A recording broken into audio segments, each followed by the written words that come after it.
What does money mean for you in one word? For me it is self respect. 2015 नोव्हेंबरला आई गेल्यानंतर मला असं जाणवायला लागलं की I have lost everything in life. The worst financial advice we have ever heard. LIC जिंदगी के साथ भी जिंदगी के बाद भी. सबकॉन्शियस लेवलला तुम्ही जर अटॅक केला तर you can achieve anything in your life. पण एक आपला मराठी माणसाचा एक काळीज असतो की आपल्या दारी आलेली व्यक्तीने पैसा बनवला पाहिजे. हे माझं आणि बाबांचं दोघांचंही मत होतं आणि we diversified into mutual funds. आता नशीब एवढं खराब होतं की डायव्हर्सिफाय करायला आणि मार्केटने पुढचे 5 वर्ष रिटर्न न द्यायला एकच वेळ आहे. How do you find your authentic self? जेव्हा तुम्ही ऑथेंटिक असतात त्यावेळेला लाईफमध्ये निगेटिव्हिटी नसते. आजपर्यंत आम्ही 50,000 कन्सल्टेशन्स केलेत, आम्हाला एकदाही निगेटिव्ह माणूस भेटलेला नाही. ऑथेंटिक आहोत की नाही आहोत ते unless until you come to the camera you talk आणि what works not works. So basically keep trying and keep replicating what works for you. So money related receiving blocks कसं आयडेंटिफाय करायचं आणि कुठले नेगेटिव्ह इमोशन्स असतात typically associated with money? पहिली गोष्ट, आपल्या मराठीमध्ये ज्या म्हणी आहेत त्या फार बेकार आहेत. अंथरून पाहून पाय पसरवणार. झाडाला पैसे लागतात का? 100% झाडाला पैसे लागतात. ओके, सो आजच्या पॉडकास्टमध्ये आपण काही इंटरेस्टिंग गोष्टी कव्हर करणार आहोत, which is number 1, as a couple तुम्ही तुमचे फायनान्सेस कसे नॅव्हिगेट केले पाहिजेत. सेकंडली, राहुल कुलकर्णी हा एक सोशल मीडिया क्रिएटर असून तो ऑफलाईन पर्सनॅलिटी त्याची आणि ऑनलाईन पर्सनॅलिटी कशी आहे. Third is what financial habits will make you a very healthy and peaceful couple. And just some fun banter with Rahul Kulkarni. So here we go. Hi, welcome to NYB podcast. This is your host Ketaki Sane. आणि आजचा जो guest आहे तो खूप जास्त special आहे. Not because he is my husband but also because आत्तापर्यंत जे पॉडकास्ट मी घेतले आहेत दोज पीपल ॲज ब्रँड्स त्यांची जर्नी मी बाहेरनं बघितली. पण आजची जी आपली आजचा जो आपला गेस्ट आहे त्याची journey towards becoming a brand हे मी एव्हरीडे अनुभवलं आहे. So let's decode Rahul Kulkarni. Hi Rahul Kulkarni. Hello. Thank you so much for being a part of the 15th podcast. Thank you very much Ketaki. Let's hope हा पॉडकास्टमधनं as husband and wife आणि as a brand दोन्ही खूप specialities बाहेर निघते. Tathastu. Okay, so let's start. First question is, what does money mean for you in one word? For me it is self respect. And why? लहानपणापासून असं बघितलं आहे की पैसा नसेल तर किंमत नसते. तुम्हाला रिलेटिव्ज असा रिस्पेक्ट देत नाहीत, फ्रेंड्समध्ये नसतं, सोसायटीमध्ये नसतं. जसं you climb the ladder of money, self respect automatically वाढायला लागतो. असे काही किस्से घडलेत का ज्याच्यामुळे तुझ्यात हे परिवर्तन आलं? ॲक्च्युली 2012ला मी जेव्हा बाबांना जॉईन झालो बिझनेसमध्ये तेव्हा मी गेस 24 वर्षाचा होतो. 2012 ते 2015 खूप माझी डेंजर सिच्युएशन होती. ना बिझनेस वर्कआउट होत होता आणि बिझनेस वर्कआउट होत नव्हता त्यामुळे मनी फ्लो नव्हता. आणि त्यावेळेला आपल्या घरात मेडिकल इमर्जन्सी झालेली आणि मी बाबांना तसं कॉन्ट्रीब्यूट करू शकलो नाही आणि हे बरेच लोकांना माहिती होतं. So I was looked down upon by many of our relatives, many of my friends. Direct कोणी बोलत नाही पण आपल्याला ना नजरेने कळतं आणि जेव्हा नजरेमध्ये आपण पडतो ना that is the worst thing of any one's life. आणि तेव्हा 2016ला मी ठरवलं की this has to change. It took 10 years, 10 वर्ष झाले. पण आज एक रेस्पेक्टेबल पोझिशनला आहे and I am very happy about it. To that I remember की आपली ही जेव्हा फेज चालू होती तेव्हा स्नेह देसाईचा चेंज युअर लाईफ वर्कशॉप आपण दोघांनी केला होता. पण त्याचं ॲप्लिकेशन जेवढं तू पटकन स्वीकारलंस तेवढं मी नाही स्वीकारलं. सो तू नेहमी म्हणतोस की सरेंडर टू द प्रोसेस किंवा लोक सांगतात surrender to the process, but how exactly to surrender to the process? 2015 नोव्हेंबरला आई गेल्यानंतर मला असं जाणवायला लागलं की I have lost everything in life आणि बाहेर पडण्यासाठी स्वतःवर विश्वास असणं खूप इम्पॉर्टंट होता. 2016 जानेवारीला फर्स्ट टाईम आपण चेंज युअर लाईफ केला, ज्याला आधी माइंड पॉवर वर्कशॉप म्हणायचे. सबकॉन्शियस लेवलला तुम्ही जर अटॅक केला तर you can achieve anything in your life. आतून तळमळ होती की राहुल तुला जिंकायचं आहे पण मार्ग नव्हता. आणि त्या वर्कशॉपमध्ये सारखं सांगत होते की सरेंडर टू युअर मेंटर. म्हणलं एकदा करून तर बघू. आणि आपण 1.5 वर्षाने घाटकोपरला साधारण 1.25 करोडचा फ्लॅट घेतला. ते पहिल्या 1.5-2 वर्षात जे मला प्रत्यय यायला लागले, मला म्हणलं boss this is something that can change my life. And 2016 ते 2025 I have always surrender to every mentor ज्याला मी ज्याच्या काय म्हणतात ना ज्याच्याकडे मी गेलो आहे. Okay. So surrendering to the process is equal to surrendering to a mentor असं म्हणू शकतो का? Yes, absolutely. बरेचदा काय होतं की आपण कुठलाही मेंटॉरशिप कोर्स घेतो तर we come with a lot of baggages. मी हे तर केलेलं आहे, मला हे तर माहिती आहे, बट काही न्युअन्सेस असतात जे तुम्ही जोपर्यंत सरेंडर करत नाही ना तोपर्यंत तुम्ही क्वेश्चन करत नाही. आणि जेव्हा तुम्ही क्वेश्चन करणं थांबवता तुमची पहिली प्रगती होण्याची स्टेप चालू होते.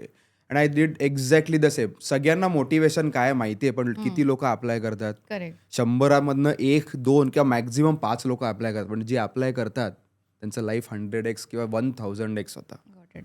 मी परत एकदा विचारेन, how to surrender to the process? Because I get where are coming from. आणि मे बी तुझ्या लाईफमध्ये काही गोष्टी घडल्या ज्यामुळे जे जे ज्यांनी तुला पुश केलं to surrender the process. But कित्येक लोक जसं तू म्हणालास थिओरिटिकली माहिती आहे. How to actually take that leap of faith?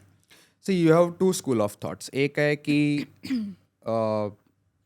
जो लाईफमध्ये ज्याने काहीतरी प्रगती केली आहे त्याला तुम्ही फॉलो करा.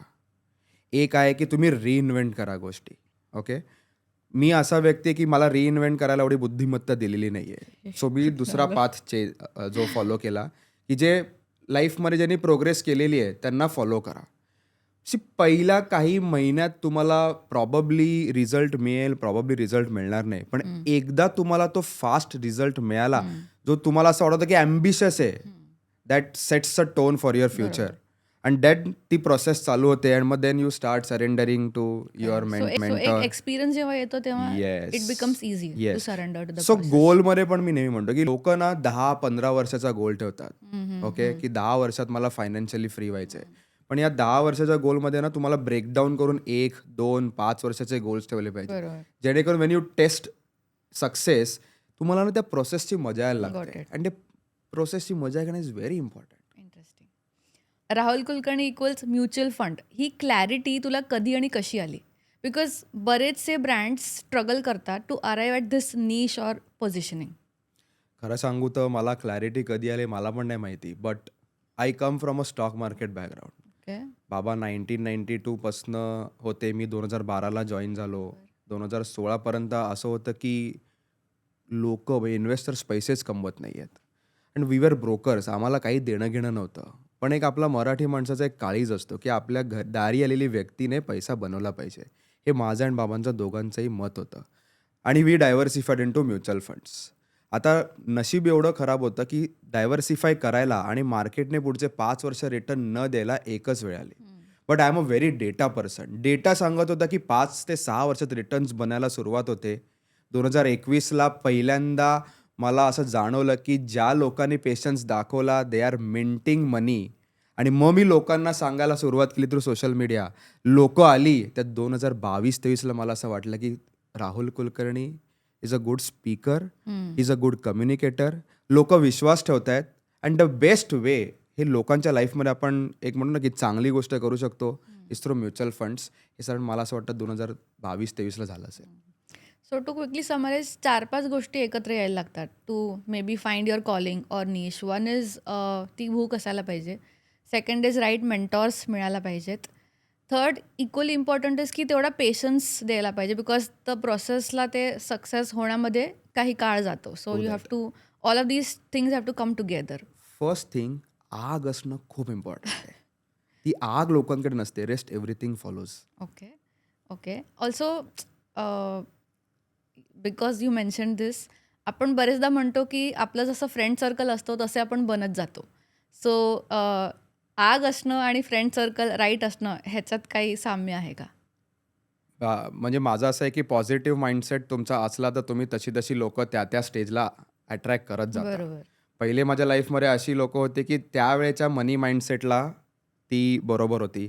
जसा मनी माइंडसेट वाढत गेला मला तशी लोक मिळायला लागली. बट तुमचा म्हणजे ते म्हणतात ना की you are the average of 4 people you hang out with. हे एकदम खरं आहे.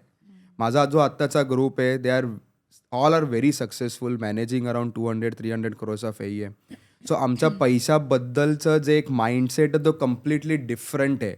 आज मी हा माइंडसेट नॉर्मल एका व्यक्तीशी डिस्कस केला तर तो एक तर मला वेड्यात काढेल किंवा तो म्हणाल असं होऊच शकत नाही. बट आता ज्या मी मित्रांबरोबर हँगआउट करतो that is a part and parcel of our life. So life has become very easy for me. Correct. So आपले जेव्हा मनी रिलेटेड कॉन्व्हर्सेशन्स होतात तेव्हा when I have reflected back मला असं रिअलाईज झालं की मनी रिलेटेड एक मिडल क्लास बॅकग्राऊंडच्या लोकांना खूप फिअर असतं की अरे बापरे पैसे साठले तर लोकांना दिसतील आणि ते एक फिअर असतं. सो मनी रिलेटेड असे नेगेटिव्ह इमोशन्समुळे ब्लॉक होऊ शकतात गोष्टी. सर तुझा काय अनुभव आहे यावरून? Traditionally there are two kinds of people. Traditionally आपल्या दोन फॅमिलीज आपण कम्पेअर करूया. आमचं इन्कम चांगलं होतं, एक्सपेन्सेस पण मजबूत होते, सेविंग्स कमी होतं, पण डॅड मेड शुअर की आपली खरी परिस्थिती काय ते राहुलला कळलं पाहिजे. राहुल 5वी-6वीत असल्यापासनं बाबांना पगार किती आहे हे मला इत्थंभूत माहिती होता. बाबा किती प्रॉफिट करतायत, किती लॉस करतायत, आम्ही आता कुठच्या फेज ऑफ लाईफमध्ये आहोत हे आम्हाला माहिती होतं. सेम तू अशा फॅमिली बॅकग्राऊंडमधनं येते की जिथे इन्कम चांगलं होतं, सेविंग्ज अफलातून होते, बट युअर म्हणजे तुला असं सांगितलं जायचं की आपण साधी लोक आहोत, we come from a middle class background.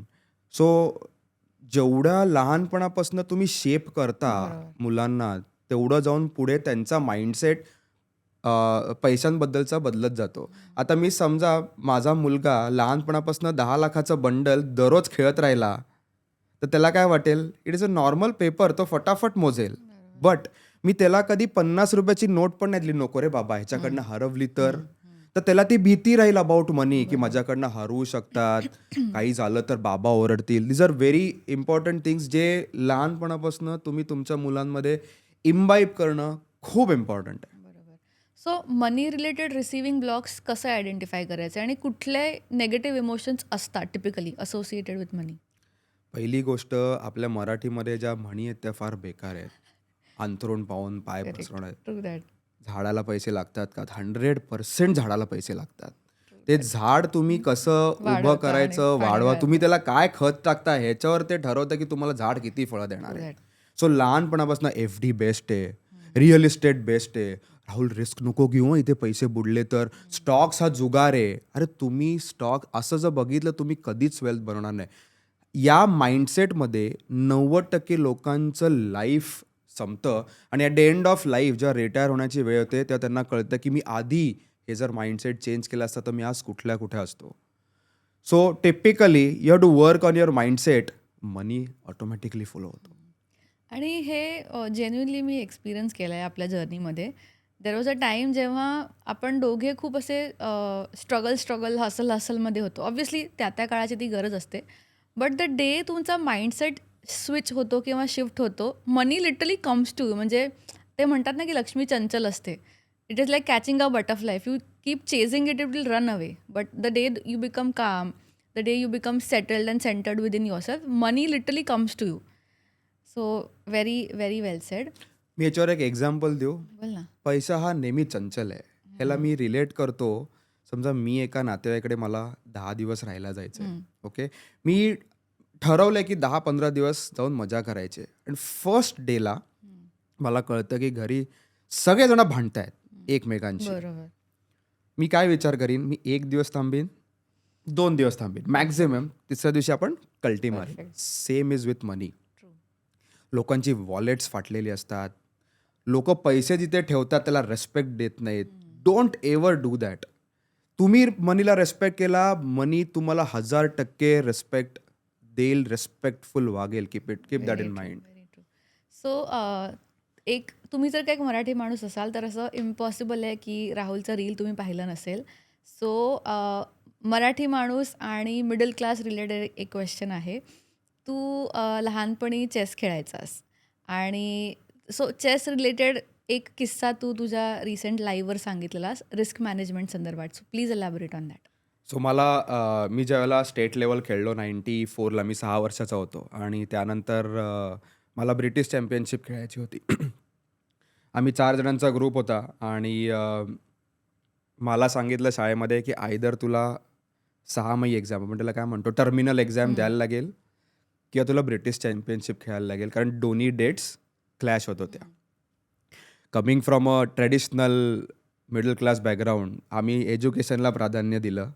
आम्ही चेस खेळलो नाही आणि माझे जे 3 मित्र होते ते ब्रिटिश चॅम्पियनशिप खेळले. त्यांची लाईफ कम्प्लिटली टर्न अराउंड झाली. सांगायचा मुद्दा काय की आई-बाबांनी ती रिस्क घेतली. त्यांच्याही शाळेत त्यांना सांगितलं होतं की एक्झाम नाही बुडवायची, पण त्यांनी ती बुडवली. ब्रिटिश चॅम्पियनशिप खेळले. ते जेव्हा शाळेत आले तेव्हा त्यांना शाळेने सत्कार केला. तो माझ्या डोळ्यांसमोर झाला. And that was the time मी चेस जे सोडलंय ते आजपर्यंत मी चेसला हात लावला नाहीये. Same thing happens with money. माझ्या मित्रांनी स्टॉक मार्केटमध्ये लॉस केलाय किंवा म्युच्युअल फंडमध्ये लॉस केलाय म्हणून मी हात लावत नाही. 20 वर्षांनी जाणवतं की यार त्याने एकाच यात लॉस केला पण बाकीच्यात त्याने खूप पैसे बनवलेत. आपण फक्त नेगेटिव्ह ॲस्पेक्ट बघितला and we lost a complete cycle of life. So हे जे ब्रोकन रेकॉर्ड आपल्या डोक्यात असतं की अमुक झालं म्हणून अमुक होणार, ते कसं ओव्हरकम करायचं? आय बिलीव्ह त्याच्यासाठी एक राईट मेंटॉर असणं गरजेचं आहे. की how how do we overcome मेंटॉरशिवाय लाईफमध्ये काही होऊच शकत नाही. मी जेव्हा स्टॉक मार्केट चालू केलं, माझे बाबा अजूनही 2010 ते 2025 बाबा प्रत्येक इन्व्हेस्टरला म्हणतात, no one makes money in intraday trading. हे Okay. डोक्यात फिक्स बसलंय. पण मला काही ट्रेडर्स माहिती आहेत की जे इंट्राडे ट्रेडिंगमध्ये पण सक्सेसफुल आहेत. पर्सेंटेज कमी आहे. पण माझं स्कूल ऑफ थॉट काय आहे की no one makes money in intraday trading. आता मला एक जो मेंटॉर मिळाला त्याने मला काय सांगितलं की हा स्कूल ऑफ थॉट बाजूला होत नाही ना, फोकस ऑन अ थॉट किंवा focus on an asset class की that will make you and your investors money. That was mutual funds. मी जेव्हा त्याला फोकस करायला सुरुवात केली, आय मेड मनी. पण फ्रॉम डे वन माझा माइंडसेट काय होता, म्युच्युअल फंड्सनं पैसे बनवतं. म्युच्युअल फंड्स लॉस करत नाहीत जर तुम्ही एक सबस्टॅन्शियल टेन्युअर इन्व्हेस्टेड राहिलात तर. You work on your mindset. You have a good mentor in life. Everything follows. Journaling आणि माइंडसेटबद्दल थोडं सांगशील? जर्नलिंग माझ्या लाईफचा खूप मोठा पार्ट आहे. लाईफमध्ये जेवढी काही सक्सेस मिळाली आहे त्याचा 90% पार्ट इज जर्नलिंग. जर्नलिंग नाही म्हणणार, रायटिंग गोल्स. 2016 जानेवारीला मी गोल्सला सुरुवात केली. 2025 पर्यंत मी सातत्याने गोल्स लिहितोय. The first thing which I do when I wake up is I write goals. Goals काय लिहितो, माझ्या लाईफमध्ये मला काय अचीव करायचं आहे ते मी लिहितो, त्याला डेट टाकतो. एक्झाम्पल देतो मी, क्लासिक एक्झाम्पल. मी 2016 नोव्हेंबरला म्युच्युअल फंड्स करायला सुरुवात केली. आपलं डोंबिवलीच्या ऑफिसमध्ये मी 2 गोल्स लिहिलेले. सो 31 मार्च 2020ला 100 करोड AUM होईल. म्हणजे 100 करोडची इन्व्हेस्टमेंट्स मी मॅनेज करीन. 31 मार्च 2026ला 500 करोड्स AUM होईल. आता माझे पहिले 100 करोड ना मी लिहिलेल्या गोलच्या 2-3 वर्षानंतर झाले. म्हणजे 31 मार्च 2023ला बरोबर. मी 100 करोड पहिले क्रॉस केले. म्हणजे लिहिलेल्या डेटच्या ऑलमोस्ट 3 इयर्स 3 इयर्स नंतर. बट बेस्ट काय माहिती आहे का, 500 करोड 31 मार्च 2025ला झाले, सेकंड गोल डेटच्या 1 वर्ष आधी. पण हे दोन्ही गोल्स मी सातत्याने लिहित होतो, कारण मला माहिती होतं की पहिले थोडी जर्नी डिफिकल्ट आहे. Once you start believing in the process, तो ना छप्पर फाडके देतो. आणि तसंच झालं. 7 वर्ष लागले 100 करोडला. पुढच्या 2 वर्षात 100चा 500 करोड AUM झाला. Very true. तर तुझ्या गोल रायटिंगमध्ये असं पण लिहिलं होतंस का की केतकीवर रेंटला राहण्यासाठी कन्व्हिन्स करायचं? Not exactly. बट त्याच्यात तू साथ दिलीस म्हणून आपण ठाण्याला रेंटवर शिफ्ट झालो. तू जर मला सांगितलं असतं की मला फ्लॅट घ्यायचाच आहे, तर जे बाकीच्यांचं होतं तसंच आपण पण फ्लॅट घेऊन मोकळे झालो असतो. जस्ट एक कॉन्टॅक्ट इकडे की मला माझे बरेचसे फ्रेंड्स विचारतात की अरे तुमचं आता एवढं चांगलं चाललं आहे तर तुम्ही रेंटवर कसं राहता? बिकॉज रेंटवर राहणं is a very not so good thing. तर ऑब्व्हियसली मी पण रेडी नव्हतेच, पण राहुलनी मला रेंटवर राहण्यासाठी कसं कन्व्हिन्स केलं हे तूच सांग सगळ्यांना. सो त्यावेळेला खरं सांगायचं तर आपला साधारण 1 करोडचा पोर्टफोलिओ होता. आणि आपण ज्याला ठाण्याला मूव्ह झालो त्यावेळेला आपण जो फ्लॅट बघितलेला जिथे आपण त्या रेंटवर राहतो, त्या फ्लॅटची किंमत 3-3.25 करोड होती. जर लोन घ्यायचं झालं तर EMI साधारण 2.5-3 लाख रुपये झाला असता. मी तुला त्यावेळेला बोललो की हा पोर्टफोलिओ थोडा 5-7 करोडचा होऊ दे, मी तुला अजून चांगला फ्लॅट आपण बाय करून तिथे राहू. दुसरी गोष्ट, आपल्याला एक माहिती होतं की कधीतरी आपल्याला प्रेग्नन्सीसाठी सबॅटिकल घ्यायला लागेल. आणि त्या सबॅटिकलमध्ये तुला आणि मला पैशांचं टेन्शन नको आहे, ताकी तू पण मॅटर्निटी लिव्ह आणि मी पण पॅटर्निटी लिव्ह आरामात जगू शकू, which we did. Very true, very true, very true. So again this brings me to की जेव्हा राहुल फायनान्शियल फ्रीडम याबद्दल बोलतो तेव्हा ऑनेस्टली इतके दिवस मला असं होतं की हां ठीक आहे असेल काहीतरी कॉन्सेप्ट. पण जेव्हा पार्थ बॉर्न झाला आणि हा लिटरली ऑलमोस्ट 1-2 महिने माझ्यासोबत घरी होता आणि almost everything was being taken care of on its own, तेव्हा मला रिअलाईज झालं की फायनान्शियल फ्रीडमचं खरं meaning which is giving time to what really matters. आणि आय बिलीव्ह रेंटचा decision, your paternity leave, we being able to give time to our baby, all of this fell in place because of that one decision. Yes, absolutely. 1-2 महिने नाही, 4 महिने मी घरी ठीक आहे. आहे, ठीक आहे. 4 महिने 4 महिने नाही आहेस. आणि दुसरी गोष्ट माझं म्हणणं होतं की त्याचा truest of the truest form of life आपण जगलो आहे because of financial freedom, because of my team. आणि म्हणजे मला कधीच वाटलं नव्हतं की असं एवढं आपण एन्जॉय करू शकू ही पॅरेंटहूड, पण that was possible because True. माझ्याकडे डोक्यावर EMIचं Very बर्डन true, नाही very आहे true. आणि literally life has become peaceful. Thank you very much. तू त्यावेळेला ऐकलंस म्हणून सगळं पीसफुल व्हेरी ट्रू. झालंय. सो 20-year-old राहुल कुलकर्णी ह्याला कधी वाटलं होतं का की 10-15 इयर्स डाऊन द लाईन त्याचे 3 ऑफिसेस होतील, 20-25 जणांची टीम होईल, तो हे कसं अचीव्ह केलंस? सो मला माहिती होतं हे अचीव्ह होईल, कारण मी गोल्स लिहायचो आणि नॉट एक्झॅक्टली 20 वर्ष, पण मला ही 27व्या वर्षी गोल रायटिंगची प्रोसेस कळली. सो आय कुड व्हिज्युअलाइज की माझे ऑफिसेस असतील, माझी टीम असेल. प्रॉबब्ली डेट वेगळ्या होत्या, पण मला आय न्यू द प्रोसेस आणि माझा त्या प्रोसेसवर खूप विश्वास होता. दुसरी गोष्ट, सेल्फ डाऊट हा प्रकार लाईफमध्ये कधी नव्हता. माझ्याकडे काही नव्हतं तेव्हाही नव्हता, आता कुठल्या तरी स्टेजला आहे तेव्हा तर नाहीच आहे. आणि तो सेल्फ डाऊट असतो ना, तो तुम्हाला खूप पाठी घेऊन जातो. मी एक तो खूप पोखरतोय, सॉरी तुला इंटरप्ट करते, पण सेल्फ डाऊटला नको घेऊ. कसं ओव्हरकम करायचं? विथ सेल्फ डाऊटचं एक एक्झाम्पल सांगतो. 2017ला मी पहिला 2018ला मी पहिला यूट्यूबवर व्हिडिओ पोस्ट केला. त्याला व्ह्यूज आले 70. त्यातले 50 व्ह्यूज तर माझ्या बाबांच्या मित्रांचे, रिलेटिव्हचे होते. आणि मला असं जाणवलं की माझा हा व्हिडिओ जर व्हायरल होत नाही तर मी कशाला व्हिडिओज पोस्ट करू. It took me 5 years. मी 2022ला परत दुसरा व्हिडिओ टाकला. का? Self doubt. जर ही प्रोसेस मी 2017ला फॉलो केली असती तर मी कुठल्या वेगळ्या पोझिशनला आत्ता असतो. Never ever do that. लोक काय बोलतील त्यांना बोलू दे. You believe in your self. So तू मगासपासून सेल्फ डाऊट ओव्हरकम करायचा मुद्द्यावर बोलतोयस, तर आपण लिटरली खंडीवर मोटिवेशनल व्हिडिओज बघतो आणि सगळेजण गळा फाडून हेच सांगतात. पण कसं करायचं हे, can you just go in the details of it and explain to us? First thing, तुम्ही सेल्फ टॉक बदलणं खूप इम्पॉर्टंट आहे. माझा माइंड थोडासा म्हणतो ना आपण डिरेल व्हायला लागलं. म्हणजे नाही, Negative. सबकॉन्शियस माइंडमध्ये माझ्या ना नेहमी एक गोष्ट चालू असते की Rahul you are a winner. Rahul you are a winner. मी हे मिररमध्ये बघितलं, automatically that comes to my mind, Rahul you are a winner, Rahul you are a winner. आता हे काय झालंय, ज्या वेळेला लाईफमध्ये काहीच नव्हतं तेव्हा तो जो ॲड्रिनलिन होता ना, तो खूप छान होता आणि मला नेहमी त्याने पॉझिटिव्ह थॉट्स यायला लागायचे. काही असं होत नाही की 365 दिवस पॉझिटिव्हच असतात. 90% दिवस नेगेटिव्ह असतात. But that one self talk मला नेगेटिव्हिटीमधनं पॉझिटिव्हमध्ये आणायचा. माझा ॲड्रिनलिन वाढायचा. आणि मी नेहमी बघितलंय की जेव्हा जेव्हा सेल्फ टॉक पॉझिटिव्ह ठेवले अदर दॅन धिस, त्यावेळेला लाईफमध्ये कयामत झाली आहे.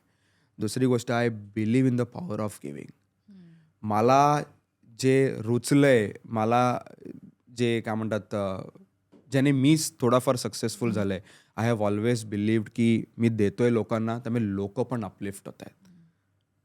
सो एक गमतीशीर गोष्ट म्हणजे बरेचदा राहुलचं आणि माझं यासाठी भांडण होतं की अरे हा माझ्याशी भांडतच नाही, because he is so focused, so driven की बाबा अमुक एक गोष्ट ठरवली की ते करायचं. सो त्याला बाजूबाजूच्या गोष्टी जे मी कटकट करते अमुक तमुक ते मॅटरच नाही करत. सो जेन्युनली मी त्याच्याकडनं ही गोष्ट शिकते की how to just have that bull's eye approach in life. ह्याच्या पुढे पण कटकट नाही करणार का? नाही नाही, असं काही नाही आहे. मग ठीक आहे. That comes with the package. Okay. Okay. Okay. So me recently एक रील केलं होतं. As a content creator, people have 3 faces.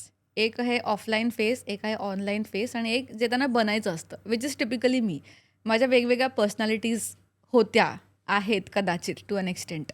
आणि मी हे रिअलाईज केलं की राहुल कुलकर्णी ही जी व्यक्ती आहे ती घरी जशी आहे तशीच बाहेर आहे. He is a complete open book आणि म्हणून authenticity comes very naturally to him. So as a content creator तू ज्यांना may be social media start करायचं आहे, तू काय 3 गोष्टी सांगशील? सो ऑथेंटिक राहिलात तर तुम्हाला लोक प्रेम देतील. ऑथेंटिक राहिला तर तुमचे फॉलोअर्स जेन्युइन होतील. दुसरी गोष्ट मी असं बोललो की पॉवर ऑफ गिव्हिंगमध्ये मी खूप बिलीव्ह करतो. तुम्ही जेवढं द्याल लोकांना तेवढं तुम्हाला मिळेल. लोकं काय करतात की अर्ध्या गोष्टी स्वतःकडे हाईड करतात आणि पाव गोष्टी देतात. त्याच्यापेक्षा पाऊण गोष्टी द्या तुम्ही, 25% तुमच्याकडे ठेवा तुम्हाला असं वाटतंय तर. राईट फ्रॉम डे वन माझं ज्यावेळेला चॅनल चालायला लागलं, आय मेड शुअर की म्युच्युअल फंड डिस्ट्रीब्युटर्स सोशल मीडियाकडे येतील का तर त्यांचे पण AUMs वाढतील. आत्तापर्यंत 5,000 म्युच्युअल फंड डिस्ट्रीब्युटर्सना मी ट्रेन केलं आहे की how to use social media आणि that too completely free of cost. मी कधीच कोणाला चार्ज केलं नाही आहे. मी जर चार्ज करायला सुरुवात केलं तर माझ्या AUMपेक्षा जास्त पैसे मी या बिझनेसमधनं कमवेन. But it's more like a passion it project is for you. More like a passion project. आणि लोक ज्या वेळेला समोरून मला सांगतात की राहुल मी सोशल मीडिया चालू केलं, मला लीड्स यायला लागला, मला कन्व्हर्जन झालं, ते फिलिंग इज समथिंग फेनॉमिनल. म्हणजे आपण शब्दात मांडूच शकणार मी नाही असं आहे. स्वतः ऐकलंय तुझे बरेचसे कॉल्स जेव्हा ते तुला येऊन सांगतात की तू निव्वळ म्युच्युअल फंड सुरू केलंस त्यामुळे आम्ही सुद्धा स्टार्टेड कमिंग आउट अँड मग टॉकिंग मला अबाउट असे पण लोक मेसेजेस करतात की राहुल तुझे व्हिडिओज आम्ही दाखवून आम्ही बिझनेस आणलाय आणि हे मला लोक समोरून सांगतात कारण आय एम अप्रोचेबल बरोबर. आणि लोकांना वाटतं की मी ह्याच्याशी काही शेअर करू शकतो. आता माझ्यामुळे कोणाचा बिझनेस वाढतो याच्यावर की दुसरी बेस्ट गोष्टच नाही ना. आपण पण ग्रो होतोय, सगळे ग्रो होत आहेत. Best thing in life. Very true. But again, how do you find your authentic self? Because comparing my journey with yours, मला असं वाटलं की when you were talking about something, I tried to copy you, which is why I could not find my authentic self earlier. So ह्या 2 गोष्टी कशा differentiate करायच्या? जेव्हा तुम्ही जर्नी चालू करताना कोणालाच माहित नसतं की ऑथेंटिक आहे, हे वर्कआउट होणार आहे Fair की enough. वर्कआउट नाही होणार आहे. हम्म. रिझल्ट मिळाला तर that is your authentic self. Result नाही मिळाला तर you have to reflect back on your self की तुम्ही काय राईट गेला, तुम्ही काय रॉंग गेला. Well said. माझ्या इंस्टाग्रामच्या जर्नीमध्ये what has worked, what has not worked असं जर मला कोणी विचारलं तर माझ्याकडे काहीच उत्तर नाही आहे. आपण जसं इव्हॉल्व्ह होत जातो लाईफमध्ये तशी माझी जर्नी इव्हॉल्व्ह होत गेली. आणि दुसरी गोष्ट जेव्हा तुम्ही ऑथेंटिक असतात त्यावेळेला लाईफमध्ये निगेटिव्हिटी नसते. आजपर्यंत आम्ही 50,000 कन्सल्टेशन्स केलेत. आम्हाला एकदाही निगेटिव्ह माणूस भेटलेला नाही आहे. आणि that is the beauty of Instagram. लोकं म्हणतात ट्रोलिंग होतं, हे होतं. आजपर्यंत लाईफमध्ये कधी ट्रोलिंग झालेलं नाही आहे. True, true, true. Instagram is a beautiful place. खूप चांगली लोकं आहेत. ती आपल्याला शोधत येतात.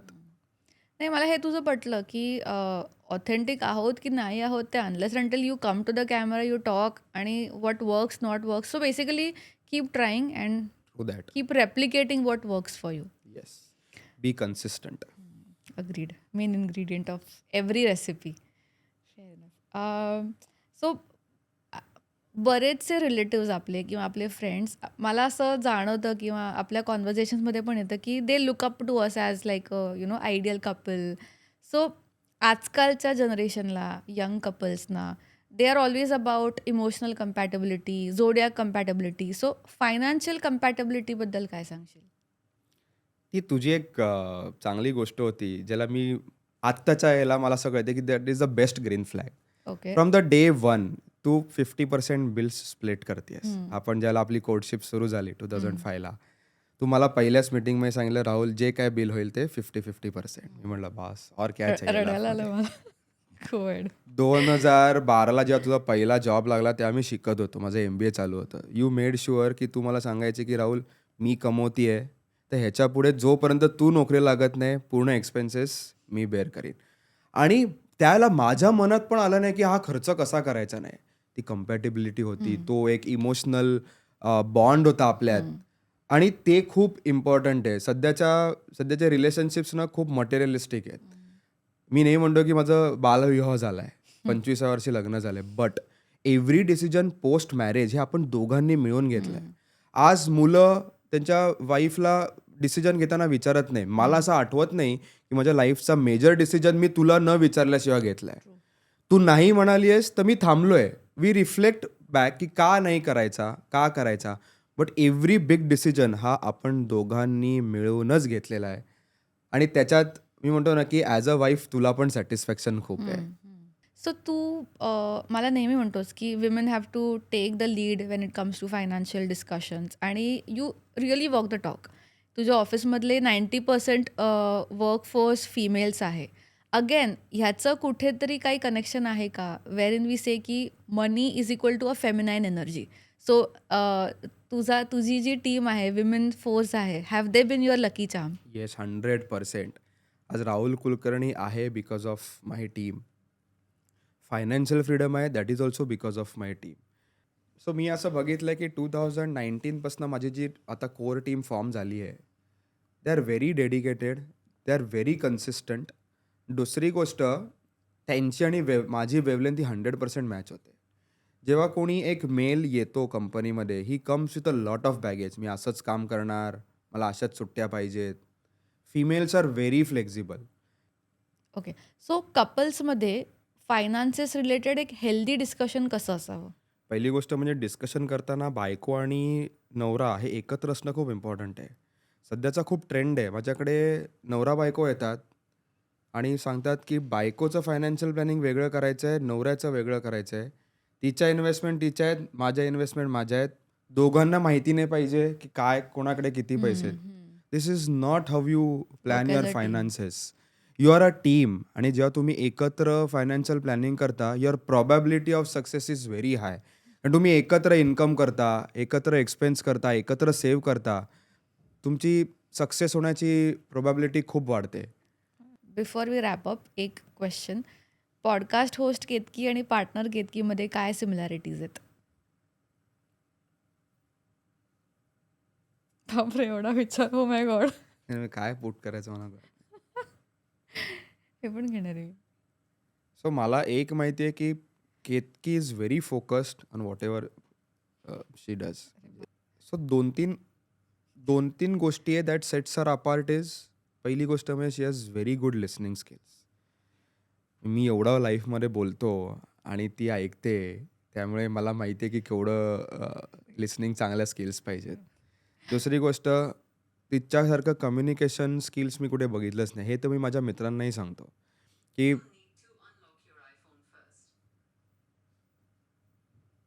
सिरी इनसेक्युअर झाली.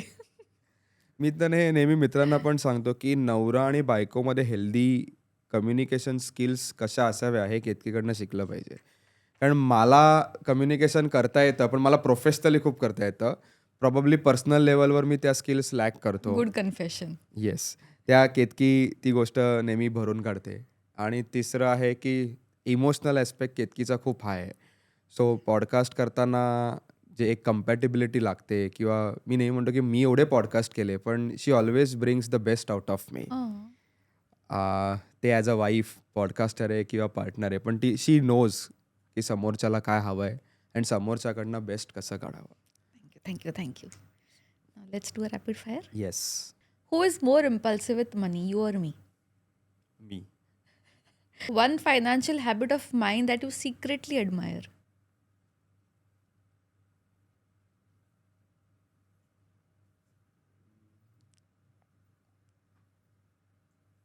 की तू नेहमी डिसिजन घेण्याच्या आधी 10 वेळेला विचार करते आणि प्रोज अँड कॉन्स खूप बघतेस, especially when it comes to finances. Okay. One financial habit of yours that drives me crazy. Consistent savings even in ups and downs. That drives me crazy. Yes. If our relationship had a financial portfolio, what would it look like? High risk, high reward, balanced or aggressive? A mix of aggressive and balanced. Okay. A financial red flag that couples must avoid. Doing separate financial planning. The worst financial advice we have ever heard. LIC जिंदगी के साथ भी जिंदगी के बाद भी.